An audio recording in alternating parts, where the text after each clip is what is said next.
This video is a perfect example of modern women rewriting reality to make themselves feel like the victim no matter what they do. So she mocks men for staying in difficult marriages, and then she turns around and praises women for leaving them. And, she goes on to paint male sacrifice as weakness and female abandonment as empowerment. Oh my God, shut up. Men sacrifice their happiness for their family and women sacrifice their family for their happiness. Shut up. It is truly one of the dumbest, most backwards, self-pitying lines that men say to each other like it's profound. It's pathetic. So we're going to start with the obvious, okay? Nobody forced you to get married, Dave, right? You're not held hostage. You weren't tricked. You weren't hypnotized by her Pinterest board. You bought the ring. You got down on one knee. You told all your buddies how she was wifey material. Spare me this revisionist history where you're the martyr and you're just chained to your wife, right? You're chained to being her servant. That is so not what's happening. If marriage is such a soul-sucking sacrifice, why do men propose more? Why are you the ones planning grand proposals at baseball games, sobbing in engagement announcement videos, and declaring that you found the one? Why are you locking it down? Because you don't hate marriage. You hate that it requires effort. She's completely missing the point here. She's ranting about something that has nothing to do with what the guy actually said. He said, and it's a common saying, and women are starting to hear it a lot, and they don't like it because it's true. He said, men sacrifice their happiness for their family, and women sacrifice their family for their happiness. He wasn't claiming, that he was forced into marriage or that he hates marriage. He wasn't saying he didn't choose it even. He's just pointing out that when men become unhappy in a marriage, they stay because they value commitment, they value honor, and keeping their word and doing what's best for the family. Women, on the other hand, don't seem to operate with that same code. When they're unhappy, they leave. And so they prioritize their own happiness over the well-being of their family. And that's not my opinion. The data proves it. Women initiate divorce in 70 to 90% of cases. Women are overwhelmingly responsible for the destruction of the family unit. You may not like the way that sounds, but the numbers prove it. And the mainstream encourages it as well. So much messaging telling women, if you're not happy, leave, no matter who it hurts, because your happiness is numero uno. And in this clip, she's trying to make you ignore all of that, to pretend like it's not happening, to look away from the obvious reality. She wants you to believe that this is just men whining and playing the hero or acting like the victim or whatever, when in fact, it's women avoiding accountability. She's gaslighting the living shit out of you and everybody who watched her clip. You wanted access. You wanted access to free labor, the live-in caretaker, the cook, the housekeeper, a therapist. You wanted someone to manage your social life.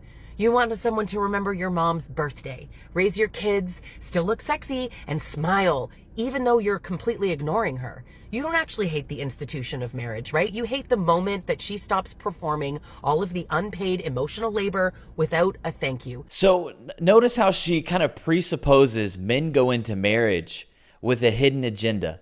So it's not that they would marry a woman out of genuine love or because they want to build a stable family. No, it's because secretly they want access to free labor. They want a cook, someone to manage their social calendar and remember their mother's birthday. She's just trying to frame this dynamic as one of an oppressor and the oppressed.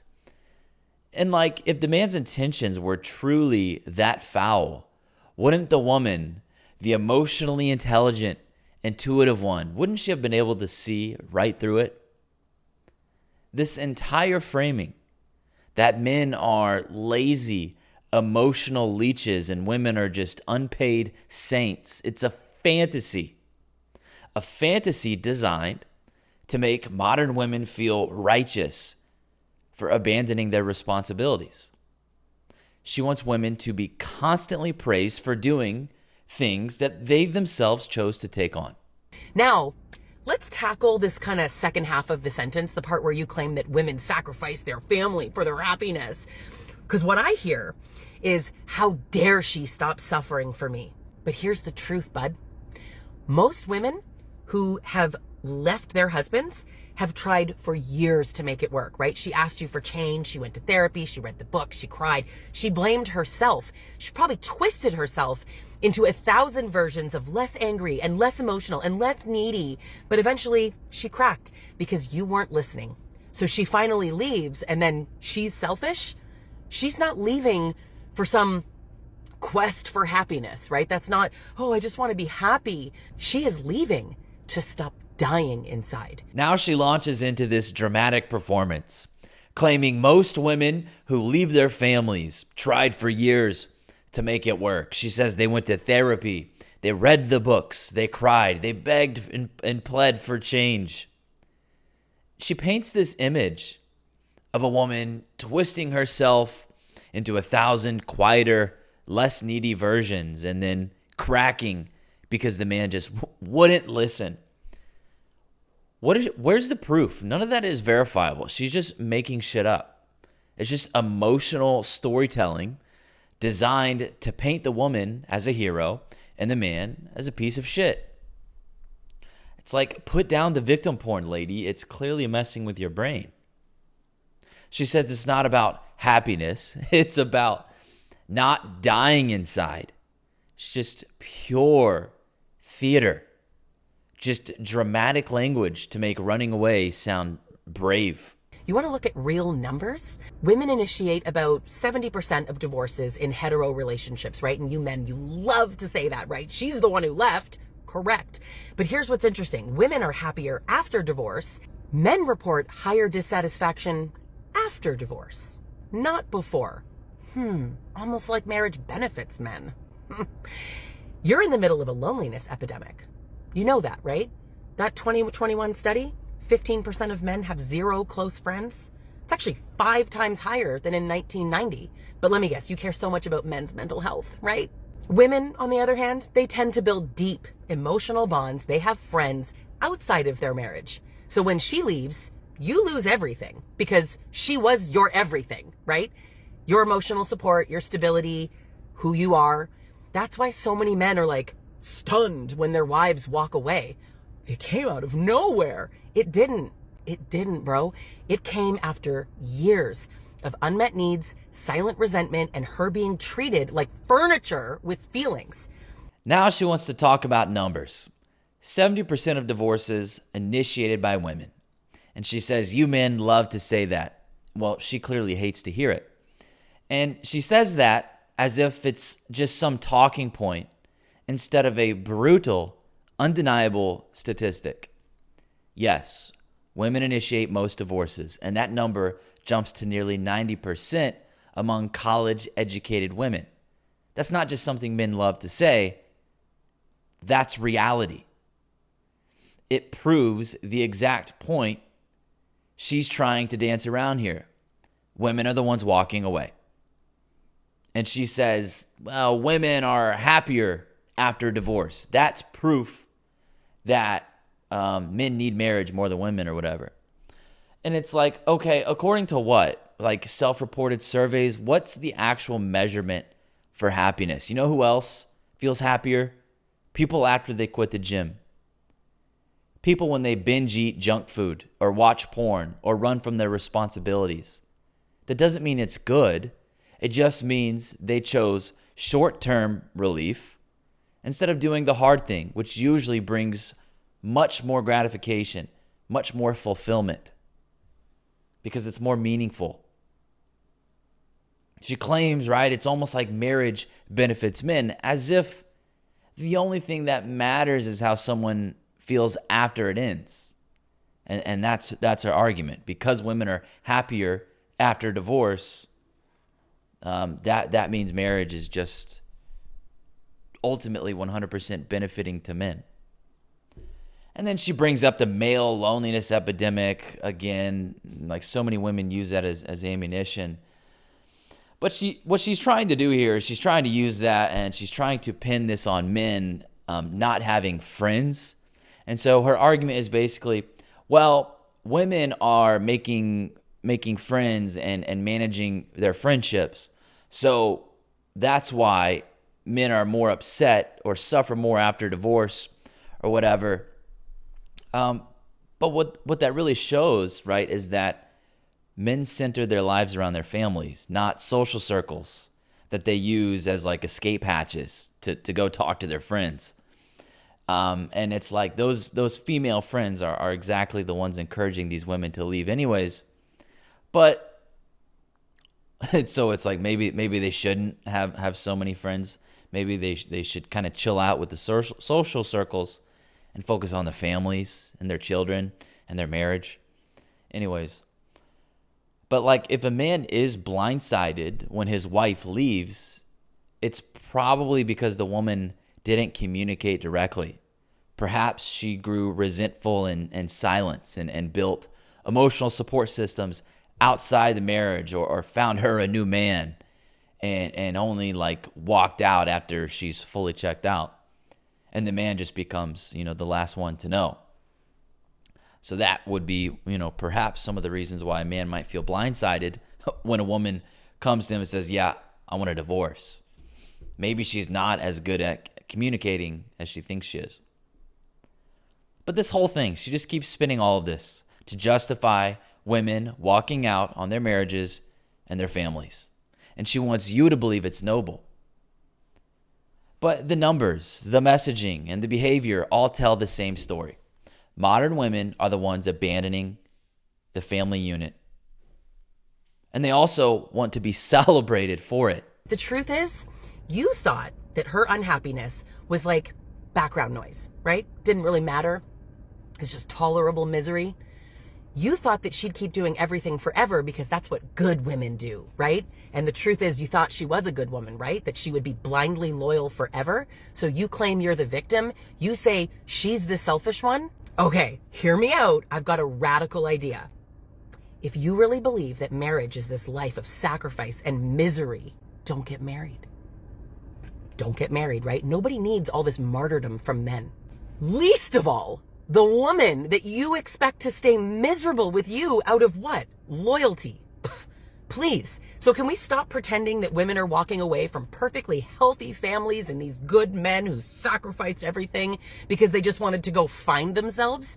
They're walking away from emotional starvation, from gaslighting, from resentment, from raising their husbands alongside their kids, from being called too sensitive or too much the whole time while begging to be seen, begging for the bare minimum. Now she's back at it, right? Creating another fantasy. What she's doing here is projecting her own assumptions onto men and then attacking them. So she's building a version of a man that never existed, one who doesn't care, doesn't listen, and expects the woman to silently suffer, and then she dunks on that straw man. She's just saying shit. She says, if you think marriage is all sacrifice and misery, then don't get married. Who said that? What this whole thing is about is that men stay more than women do, even when they're not happy.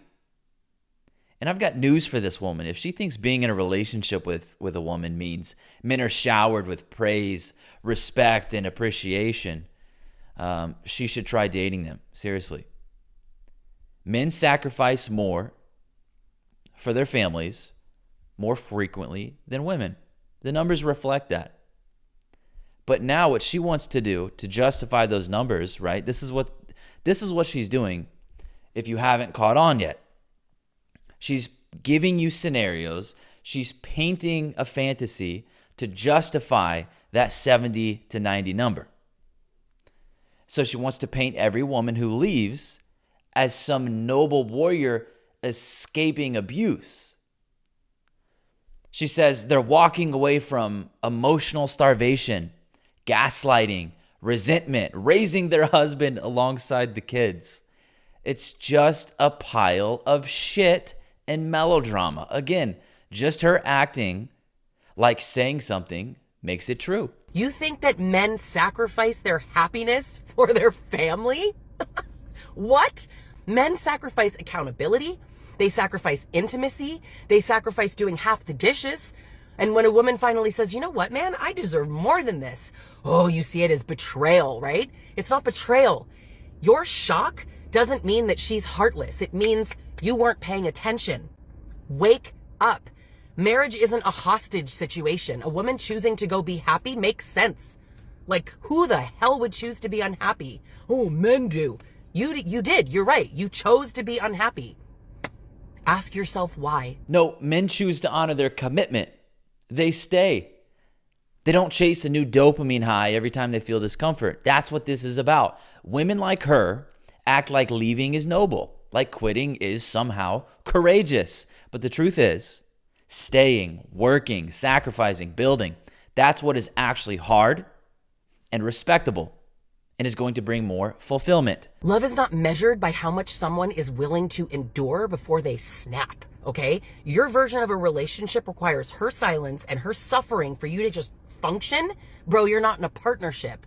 You are in a one-sided transaction. And when she finally opts out, that is not her being selfish. That is her saving herself. If you think that being in a marriage is unhappy stuff, bye-bye. Get divorced, don't get married. Very simple. But to act like men don't stay married and cheat on their wives, is that an example of men sacrificing their happiness? Or is that an example of a man claiming that he can't leave? And then I could go on and on. I won't. The framing here is insane. A woman walks away from her family and it's seen as brave. A man stays and tries to work through the hard parts, and he's painted as some emotionally unintelligent, oblivious oppressor who drove her to the edge. It's all narrative control. This whole clip is nothing but a justification for women leaving and an excuse for every bad decision. She's trying to spin the one-sided destruction of families into empowerment. And what she just said there, if you're unhappy in marriage, get divorced. That's the problem right there. There's no fight. There's no grit. Just exit the second it gets uncomfortable. And then pretend that makes you super strong. She just proved the point. No, men don't get divorced because of alimony, which is paid in less than 10% of divorces. So 90% of men don't pay alimony. Oh, I'm going to lose my kids in family court. When 86% of men get exactly the custody they ask for, and the actual problem, as identified by any lawyer worth anything, is that men don't ask for custody of their kids. Men shouldn't have to ask. Yeah, men shouldn't have to do any work, right? Sounds like your marriage. And so just listen to the way she ended this clip here. Yeah, sounds like your marriage. What is she even talking about? Whose marriage? She just sounds like a super bitter hag who hates men. And she throws out that stat here. Only 10 to 15% of divorces involve alimony. Well, she only said 10%. She didn't want to throw in that 15. But that's misleading anyways, because a lot of cases don't even go to trial. Men will settle preemptively just to avoid getting financially destroyed. And even like setting alimony aside, child support gets weaponized just like alimony, and everyone knows it. And then she says 86% of men actually, they get the custody they ask for. But that stat is also misleading. She completely ignores the fact that men have to fight for it. And what she's saying here is like saying kind of, most people who run marathons finish them. Yeah, but most people don't even run them because they know how brutal it is. The guys who do ask for something like joint custody are often well prepared, financially stable, they're already the primary caregiver or highly involved, or they're facing a situation where the mother is clearly unfit or unstable. They usually already know they have a strong case. That's why they ask for it in the first place. Anyways, I wanted to review this video because it's funny to me how Women want to be able to leave and split up a family or end a marriage, but they also want to be celebrated for doing it, not criticized. So they want the best of all worlds. And it's objectively true. Women are blowing up marriages and nuclear families far more than men are. Women initiate the majority of divorces. They walk away more. And yet, they want to be treated and framed as victims, not just by their friends, but by society, by the court systems, by the media. They want to leave, take the kids, take the money, get support from every angle, and still be seen as strong, brave, and morally superior for doing it. And this entire video was just a performance to justify that. Just a long clip of her talking to reframe abandonment as empowerment, and then to also villainize the man who stayed and tried to hold it all together. So when I first heard that clip, I really, really wanted to review it because so much of the shit she said is kind of the same type of things other women say and to justify that statistic. And this is the thing. That number, 70 to 90, is being talked about more. It's being thrown around more. A lot more people are becoming aware to that number. And so, like I mentioned earlier in this video, women, she's saying men keep saying it, but clearly she hates hearing it. And so what they're doing is they're creating this narrative to justify that number. And they're doing it over and over again. It's narrative control and it's damage control. But if you enjoyed the video, I'd appreciate a like and a subscription, and I'll see you later.